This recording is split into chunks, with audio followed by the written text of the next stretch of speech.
Dans cette vidéo, on va voir ensemble comment on fait pour importer des catégories de produits avant d'importer nos produits dans Koban. Quand je dis produit, je parle également d'articles, ce sont les deux façons de nommer les choses, mais dans Koban, ça s'appelle un produit. Et ce qui nous intéresse aujourd'hui, côté paramétrage, en bas à gauche, menu général et menu produit, eh bien ça d'aller importer ici, dans l'onglet catégorie de produits, les catégories dont on a besoin. Donc vous voyez que dans cet exemple, j'en ai déjà un certain nombre, mais j'ai besoin d'en importer un petit peu plus. D'en importer pourquoi? Parce que je vais vous ouvrir mon fichier Excel que j'ai préparé. Et vous allez voir, je vais vous le montrer tout de suite, le voilà. Donc voilà mon fichier Excel que j'ai préparé et vous voyez que dans ce fichier Excel, donc j'ai tous mes produits que je veux importer, mais avant, vous voyez que mes produits sont rangés en catégories, donc on va dire des grandes catégories, catégories mères on pourrait dire, et surtout en sous-catégories. J'ai déjà créé à la main parce que je voulais m'entraîner veste, polo, casquette, mais toutes les catégories ou sous-catégories qui sont ici, je ne les ai pas créées. Donc il va falloir, et j'ai pas envie de les créer à la main parce que j'en ai beaucoup, donc il va falloir que je prépare un fichier spécifique pour importer ces catégories de produits, mais vous allez voir, c'est vraiment très simple. Même si vous n'en avez jamais intégré dans Koban, vous venez vraiment démarrer votre Koban, le plus simple, c'est vraiment de prendre la colonne sous-catégorie ici, vous la copiez avec un CTRL-C, vous ouvrez dans Excel une nouvelle feuille, et vous allez l'appeler, pour vous y retrouver, catégorie. Appelez-la comme vous voulez, l'important encore une fois, c'est de vous y retrouver. Dans la colonne A, donc vous allez sélectionner la colonne A, vous faites un clic droit et vous allez copier, ici vous voyez les valeurs.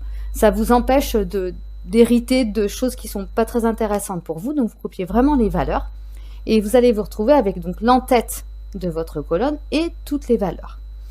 Vous voyez qu'ici, et ça vous arrivera forcément, eh bien, une partie des sous-catégories sont présentes plusieurs fois. Pourquoi? Parce que dans le fichier de base, vous avez plusieurs produits vestes, plusieurs produits polo, etc., etc. Donc la première chose à faire, c'est qu'on est vraiment sur Excel. Vous allez sélectionner cette colonne A. Dans Excel, vous allez aller là-haut dans l'onglet Données. Et dans l'onglet Données, vous allez cliquer sur cette petite icône que vous voyez ici. Voilà, qui va vous permettre de supprimer les doublons. Ce qu'on veut, c'est que veste, polo, casquette, etc. ne soient présents qu'une seule fois pour pouvoir les importer. Une fois que vous avez cette petite fenêtre Excel qui s'ouvre, si jamais vous avez un en-tête de colonne, ce qui normalement doit être le cas, vous cochez bien « Mes données ont des en-têtes ». Dans ce cas-là, Excel ne va pas nettoyer votre en-tête, il considère que c'est une ligne, on va dire, qui ne compte pas. On va bien effectivement nettoyer et supprimer les doublons sur cette colonne sous-catégorie. De toute façon, j'ai envie de vous dire, il n'y en a qu'une. Et vous allez cliquer sur OK. Excel nettoie et il va vous dire, voilà, j'ai trouvé 13 valeurs dupliquées, etc. Il en reste 17 valeurs. Vous faites OK et effectivement, vous voyez qu'on se retrouve avec 17 catégories de produits à créer dans Koban. À partir de là, vous allez voir, c'est assez simple. Le fichier que vous devez importer pour pouvoir importer vos catégories de produits, il doit contenir 2 colonnes. C'est très facile. La colonne ici avec le nom des sous-catégories et ici, vous allez créer une colonne que vous allez appeler code. Appelez-le code catégorie si vous voulez. Et cette colonne, vous vous mettez vraiment dans la cellule, vous faites égal et vous choisissez la colonne d'avant et vous faites entrer. Et puis ici, avec le petit coin, vous allez tirer. Voilà. Vous avez compris que l'idée, c'est qu'il faut vraiment qu'on atterrisse avec 2 colonnes, une qui a le nom de la catégorie que vous voulez importer et une autre qui a le code de la catégorie que vous voulez importer. Vous n'êtes pas obligé de faire un copier-coller comme j'ai fait et d'avoir la même chose en code et en libellé, mais honnêtement, vous verrez qu'à l'import, c'est beaucoup plus pratique. Donc si vous pouvez le faire, faites-le comme ça, mais rien ne vous empêche de créer un code ou d'hériter un code si par exemple vous importez des catégories qui sont issues d'un ERP par exemple. Moi, je vais rester comme ça. Et en fait, ce fichier Excel et cet onglet Excel, donc je vais bien sûr évidemment ici l'enregistrer, pas de problème. Et je vais ensuite aller transformer ce fichier en CSV séparateur point virgule, en codage UTF-8 comme dans tous les imports de Koban pour pouvoir l'importer.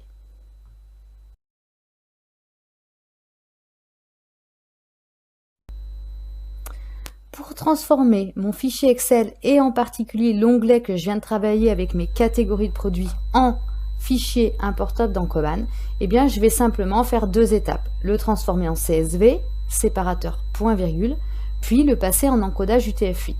C'est très simple, vous allez aller tout simplement là où dans Fichier, donc vous restez bien sur l'onglet que vous avez créé avec le travail sur vos catégories, n'allez pas en ouvrir un autre, Vous allez dans Fichier, vous allez faire enregistrer une copie ou enregistrer sous, vous gardez le même nom de fichier ici, sauf que dans le type de fichier, vous allez chercher CSV, séparateur, point virgule, prenez bien celui-là, voilà, vous enregistrez.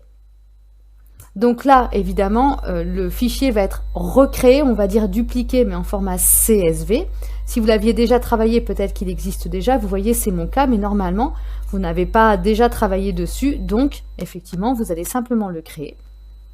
Et ici, Excel, qui permet de travailler sur des onglets, vous le savez, va juste vous prévenir qu'il va créer le CSV, mais à partir des données de votre onglet ouvert. Ça tombe bien, on était sur l'onglet catégorie, donc vous ne changez rien. Vous faites OK, et à partir de là, vous fermez complètement le fichier Excel. OK.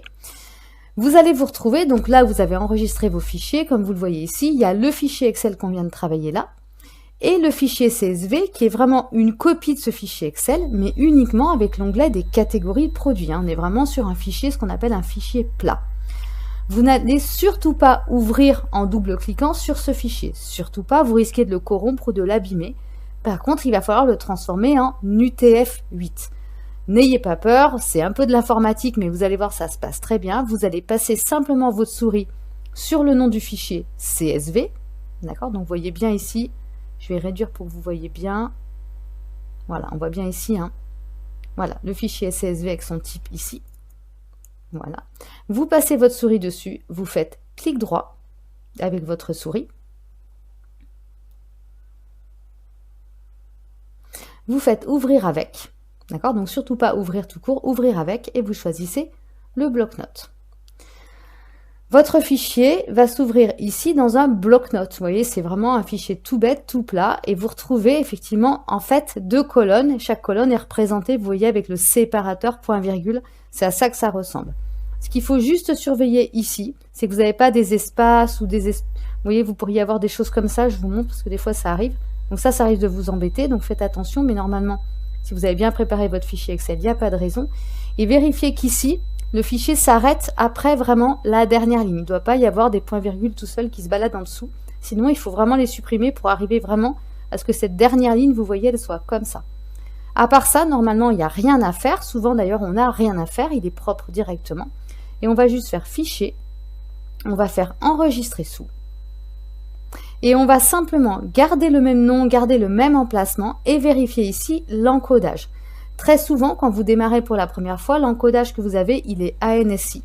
Donc simplement, vous cliquez, là où je suis, vous choisissez UTF-8, d'accord? Vous touchez à rien d'autre, vous ne le renommez pas ni rien, et vous cliquez sur Enregistrer. Là, en fait, votre ordinateur vous dit « J'ai déjà un fichier CSV, vous venez de le transformer en encodage. Est-ce que j'écrase ce fichier CSV avec les modifications que vous venez de faire ?» La réponse est toujours « Oui ». Donc, voilà. Et vous fermez. Et à partir de là, votre CSV, vous avez l'impression qu'il n'a pas bougé. En réalité, il n'a pas vraiment bougé, mais il est dans le bon encodage UTF-8 qui va permettre, si jamais dans vos données, il y a des accents, des pourcentages, des choses comme ça, de bien les importer dans Coban pour que ça sorte proprement. Et ensuite, il va juste nous rester à faire l'import.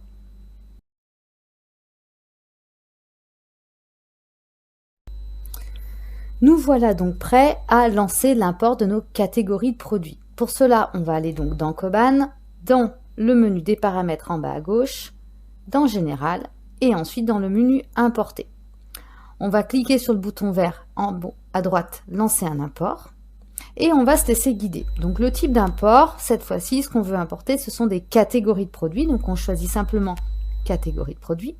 Le format de fichier, comme à chaque fois, c'est un CSV séparateur point virgule. Donc surtout ne vous trompez pas parce que de toute façon sinon vous serez coincé. Et puis dans la partie droite, on va aller chercher notre fichier à importer, soit en cliquant là où vous avez écrit fichier à importer, soit en cliquant sur la petite icône de trombone. Donc vous cliquez sur fichier à importer, vous allez chercher ici votre fichier. Il faut juste l'avoir bien rangé au bon endroit, donc il est bien ici. Donc on va double-cliquer pour l'ouvrir. Et en mode d'import, eh bien vous allez choisir. Nous, vous vous rappelez qu'il y a déjà des catégories qui sont présentes dans Koban. On n'a pas spécialement besoin de les mettre à jour, ce qui est d'ailleurs assez rare sur les catégories de produits. En général, voilà, elles sont importées et elles ne bougent plus trop. Donc nous, on va simplement choisir insérer de nouvelles données. Ça veut dire que Koban va aller regarder ce qu'il y a au moment de l'import. Si jamais, par exemple, la catégorie casquette, elle est déjà présente, telle qu'on l'a écrit dans notre fichier Excel, alors il ne l'importera pas et il ne va importer que ce qui n'est pas présent dans Koban. Donc c'est ce qu'on veut faire. On donc choisit insérer une nouvelle donnée. Sur la partie catégorie de produit, il n'y a pas de tag, il n'y a pas de valeur de liste. Donc vraiment, c'est deux valeurs qui peuvent être intéressantes pour certains autres imports. Ici, elles ne servent juste à rien. Donc vous les laissez et vous cliquez sur enregistrer et suivant. Il peut arriver que l'étape suivante soit vide. Dans ces cas-là, c'est pas du tout grave. Vous descendez un peu, vous cliquez sur précédent, vous revenez à la page d'avant et vous recliquez sur enregistrer et suivant. Ça permet juste à votre fichier de se charger, donc ne recommencez pas tout à cause de ça. La manipulation que je viens de vous montrer fonctionne parfaitement. Et nous voilà du coup en fait avec l'équivalent de notre fichier. On a bien notre première colonne avec le nom de la catégorie qu'on va importer et la deuxième colonne avec son code. Alors là c'est très simple, vous allez aller sur la colonne catégorie ou sous-catégorie et vous allez lui demander à ce que les noms qui sont présents ici aillent se mettre, en sélectionnant une propriété, dans les champs principaux et dans le libellé, c'est-à-dire le nom de la catégorie ou de la sous-catégorie. Donc ça, c'est tout le temps la même chose, vous faites tout le temps la même chose. Et à droite, et c'est pour ça qu'il nous faut absolument cette deuxième colonne, même si elle est identique, on va lui demander à ce que ces valeurs-là, que vous avez dans la deuxième colonne, viennent se mettre dans les champs principaux, dans le code de la catégorie. Notez au passage, je ne l'ai pas fait dans cet exemple-là, mais on aurait pu aussi importer en troisième ou quatrième colonne les comptes comptables vente des catégories et les comptes comptables achat des catégories. C'est des choses qui peuvent arriver, en tout cas c'est même logique. Nous en tout cas, on choisit le code. Et là, ce qui est fondamental, sinon ça ne fonctionnera pas, c'est décocher la clé en code. D'accord? Ça veut dire que Koban, il va lire au moment de l'import. Et s'il trouve une catégorie dont le code est casquette, écrit exactement comme ça, donc en majuscule par exemple ici, il ne va pas l'importer. S'il ne la trouve pas, il va l'importer. Donc nous voilà avec en gros 1, 2, 3, une petite dizaine on va dire de catégories. Normalement il devrait y en avoir 6, 7 qui devraient se créer, puisqu'il y en a qui sont déjà présentes. Donc on y va, on descend et on clique sur suivant. L'étape suivante, elle permettrait de définir des valeurs par défaut sur les objets qu'on importe. C'est des choses qui peuvent servir quand on importe des comptes, des contacts, des produits, des choses comme ça. Pas du tout au niveau des catégories, qui est vraiment l'import le plus simple de Koban. Donc cette étape, vous ne vous en occupez surtout pas, vous ne choisissez rien, vous ne sélectionnez rien, et vous allez cliquer sur lancer l'import et laisser Koban travailler. Donc là, ce qu'il faut imaginer, c'est qu'il est en train de travailler, il est en train de lire ce qu'il a, lui, à l'intérieur. D'accord ? Il va vous dire que l'import s'est bien passé, et si jamais il a trouvé une dizaine de lignes dans votre fichier, ce qui était le cas, et que ce sont 10 éléments qu'il faut insérer, alors il va vous dire ce qu'il a inséré. Si vous avez un message rouge avec les erreurs, ben ça veut dire que votre fichier n'est pas propre ou quelque chose que vous avez mal fait. Si le résultat est vert, ça veut dire que normalement tout s'est bien passé, mais en informatique, et surtout que là c'est quand même impactant, la confiance n'exclut pas le contrôle. Donc, on va fermer cet import et on va aller vérifier dans nos catégories de produits qu'effectivement nos catégories short, tablier, etc. se sont bien créées. Donc, on ferme ici cette page, l'import est terminé, on revient à l'accueil et pour vérifier, eh bien, on va aller ouvrir et chercher la liste de nos catégories de produits. On clique en bas à gauche sur paramètres, on clique dans général et on va cliquer effectivement dans le menu produits. Voilà nos catégories de produits ici. Et voilà effectivement tout ce qu'on a importé. Alors là, ce qui est intéressant, c'est que vous voyez, on se retrouve avec donc une vingtaine en fait ici de catégories. Elles ont bien été importées, vous les voyez, avec leur nom et leur fameux code.